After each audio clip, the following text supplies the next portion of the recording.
estudiante de Sociología de la Universidad Nacional Abierta y a Distancia, y para esta materia de pensamiento social y sociológico latinoamericano había que proponer 5 preguntas en torno a ciertos temas en el contexto latinoamericano y luego debatirlas en grupo. La compañera Yarima Becerra no pudo estar en esta reunión, entonces pues vamos a empezar. La primera pregunta es: ¿la mayor causa del subdesarrollo en América Latina viene desde dentro o es ejercida desde los países centralistas? Bueno, pues primero hay que entender que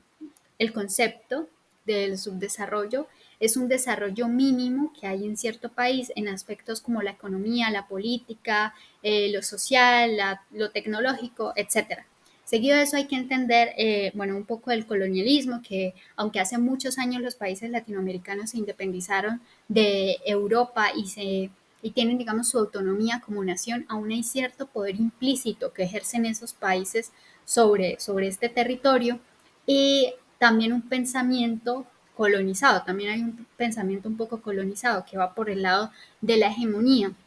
La hegemonía es esa supremacía eh, que impone o que imparte ciertos pensamientos, ciertas percepciones sobre diferentes aspectos a las clases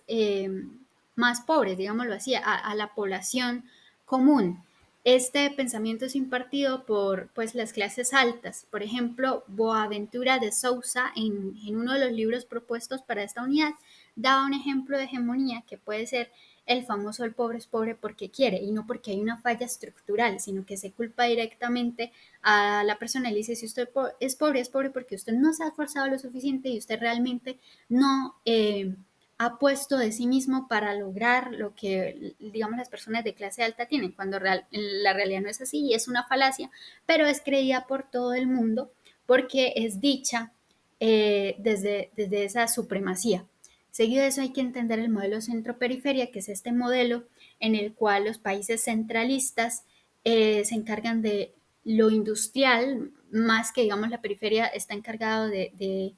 exportar la materia prima. El problema acá es que la mayor parte de las veces pagan a un precio muy bajo los productos exportados, y sí se paga a un precio alto por esos productos ya industrializados que se importan. Por último, hay que entender que la mayor causa del subdesarrollo, probablemente la mayor causa del subdesarrollo en América Latina, es implementar modelos traídos desde el centro, traídos desde otros países que tienen otros contextos, otra historia y otro tipo también pues de persona y de pensamiento, e intentar imponerlos en este lado, en Latinoamérica, cuando realmente no tienen mucho que ver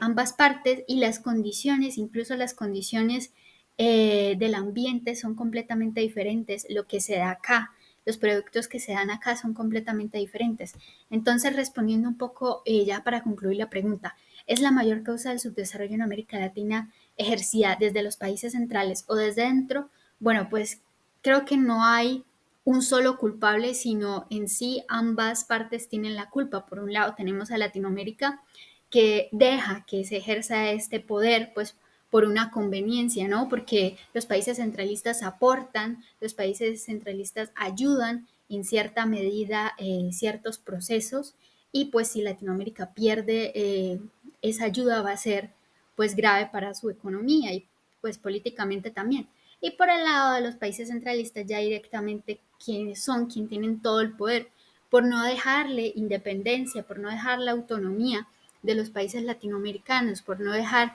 que tomen sus propias decisiones y querer interferir, querer ejercer y continuar con esta dominación para su conveniencia. Seguido de eso, vamos con la siguiente pregunta, que es: ¿cuál es la importancia del estructuralismo latinoamericano? Bueno, a mediados de los 40 hay un auge muy grande en América Latina de las ciencias sociales. Es entonces en el 48 más o menos cuando se crea la CEPAL, que la CEPAL es el Consejo Económico para América Latina y el Caribe. Inicialmente su secretario fue Raúl Prebisch, un economista muy importante que va a aportar bastante a teorías como la de la dependencia, el estructuralismo latinoamericano, entre otras. Bueno, para ese entonces surge también otras teorías que van por la línea de la teoría de la dependencia, que va a surgir un poco más adelante, pero van por esa misma línea, que es la teoría de la modernización, el modelo que ya hablamos cepalino del centro-periferia, y algunas críticas al modelo marxista, porque en ese entonces habían dos corrientes de modelo que se querían implementar, por un lado las weberianas y por otro lado las marxistas. Entonces, digamos que había muchas líneas, había diversidad de pensamiento, pero todos llegaban como a un consenso, todos los pensadores estaban de acuerdo a que había un problema estructural. Esa es la importancia del estructuralismo latinoamericano, que finalmente se reconoce y se identifica que el problema no es como tal Latinoamérica o un político en algún país de Latinoamérica o alguna política que había cuando eso, sino realmente es algo de muchos años atrás, es algo histórico, algo del contexto, algo que ya se viene dando hace mucho tiempo y que está en las bases de lo que se conocía en ese entonces como Latinoamérica. Por eso se llama el estructuralismo latinoamericano, porque hay una falla en el sistema, en esa estructura. Entonces la importancia radica en que finalmente los pensadores y los de las ciencias sociales se dieron cuenta que había que reformar todo lo que se conocía estructuralmente, porque ahí era donde radicaba el problema, no en una sola cosa. Bueno, y respecto al modelo weberiano y marxista, eran modelos que constantemente estaban en oposición. Por un lado, por el lado weberiano tenemos a Raúl Prebisch, a Celso Furtado y a José Medina Echevarría, que era español, pero proponía bastante en Latinoamérica. Y por el otro lado está Teotonio dos Santos, Romario Marini y André Gunder Frank. Son bastante importantes, digamos, en este pues estructuralismo y en ese pensamiento que había para esos años. Seguido de eso tenemos que si es posible romper ese esquema del centro y periferia, y seguido superar el subdesarrollo en Latinoamérica mediante un modelo construido desde dentro, desde la misma Latinoamérica. Lo primero que hay que hacer es mencionar la propuesta cepalina. Ya después de que había surgido la CEPAL empieza a tener bastante relevancia en todos los temas de desarrollo y subdesarrollo en Latinoamérica. Entonces la CEPAL propone crear políticas públicas que reformen poco a poco, que hagan ciertos cambios en el sistema para llegar a una transformación. Esta propuesta habría que mirarla más a detalle porque tiene economía, tiene política, tiene un poquito de todo, entonces ya es un poquito más compleja analizarla, pero pues es una propuesta bastante buena porque es hecha desde dentro, es hecha desde Latinoamérica y para Latinoamérica. No es tomar un modelo exterior, traerlo y ponerlo acá, sino es construida desde acá. Reducir la desigualdad en los países de tercer mundo, porque en Latinoamérica hay muchísimos países con altas cifras de desigualdad y pues la desigualdad está ligada al subdesarrollo, entonces hay que reducir esas brechas de desigualdad. La creación y fortalecimiento del mercado interno, porque en Latinoamérica no hay un mercado bien definido, sino que los países centralistas definen casi todos digamos, los consensos, todos los negocios y todo eso está casi todo definido por los países centralistas. Entonces hay que crear un modelo económico, hay que fortalecerlo y que se fortalezca también el mercado interno, dejar de importar tanto cuando acá se puede invertir un poco más en en la industrialización y pues tener los productos hechos desde aquí y pues ahorrarse bastantes recursos. Además, apoyar el comercio local también está relacionado a eso. Seguido, la implementación de políticas públicas encaminadas a resolver las problemáticas desde su raíz. Podemos encontrar muchísimas, por ejemplo, en Colombia, muchísimas políticas públicas respecto a muchísimos temas que lo que hacen es poner pañitos de agua tibia y realmente no están solucionando las problemáticas, sino algunas consecuencias por acá, cositas muy, digamos, irrelevantes. Y no se puede solucionar y si no se investiga, si no se estudia cómo se puede solucionar, digamos, quitar ese problema de raíz o por lo menos atacarlo de raíz para que se reduzca pues este tipo de desigualdades que crean ciertas problemáticas en Latinoamérica. Entonces, sí es posible superar el subdesarrollo en Latinoamérica y como proponía la CEPAL, no es algo que se haga de un día para otro, sino hay que ir construyéndolo, hay que ir haciendo pequeñas modificaciones hasta que se llegue a la transformación que se quiere.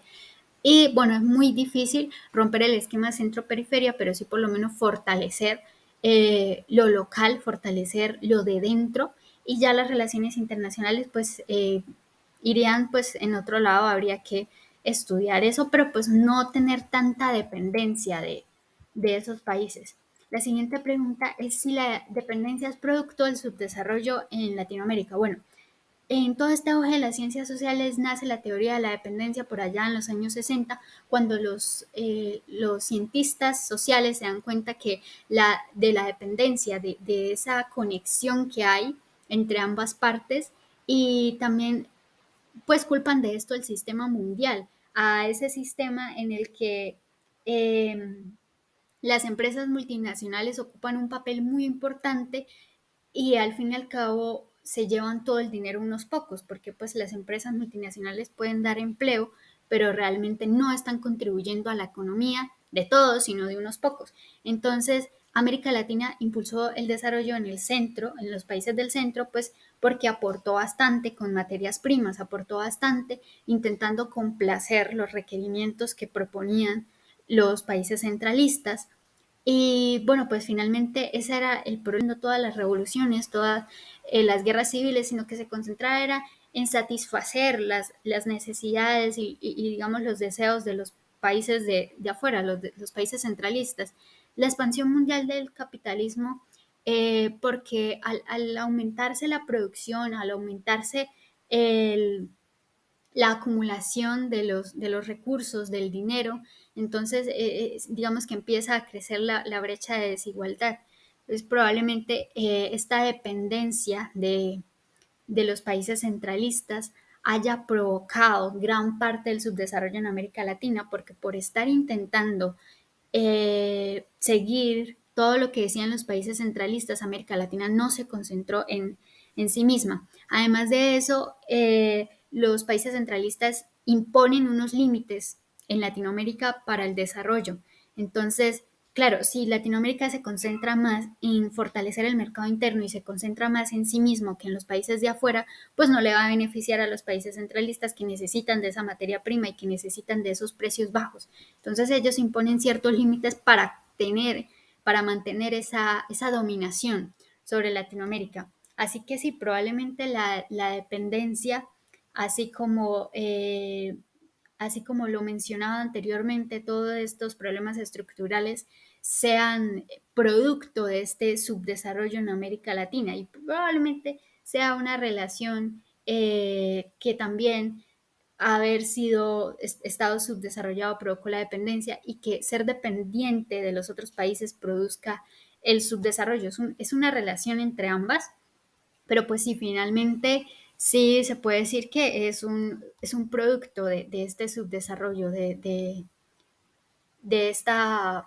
de este vínculo con los países centralistas que no permiten que crezca y que se desarrolle Latinoamérica. ¿De qué manera se puede eliminar la visión hegemónica impuesta en Latinoamérica que concibe el progreso como la imitación del estilo de vida de los países centralistas, que excluye las diferencias históricas y el contexto? Bueno, la última pregunta va más en torno que de la economía o la política, del pensamiento como tal que hay en Latinoamérica. Como se decía anteriormente,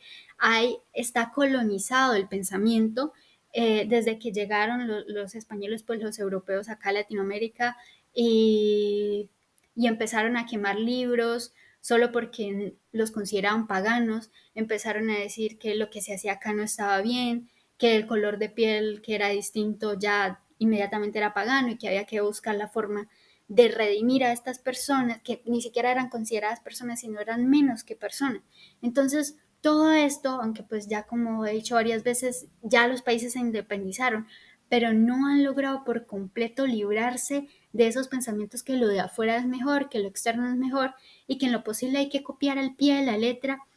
las acciones y los modelos impuestos por el norte global, impuestos por los países centralistas. Aquí se puede hablar también de las epistemologías del sur propuestas por Boaventura de Sousa, que, que hablan pues específicamente de eso, que para el norte global, lo único, lo definitivo es lo que está allá, lo definitivo es lo que se crea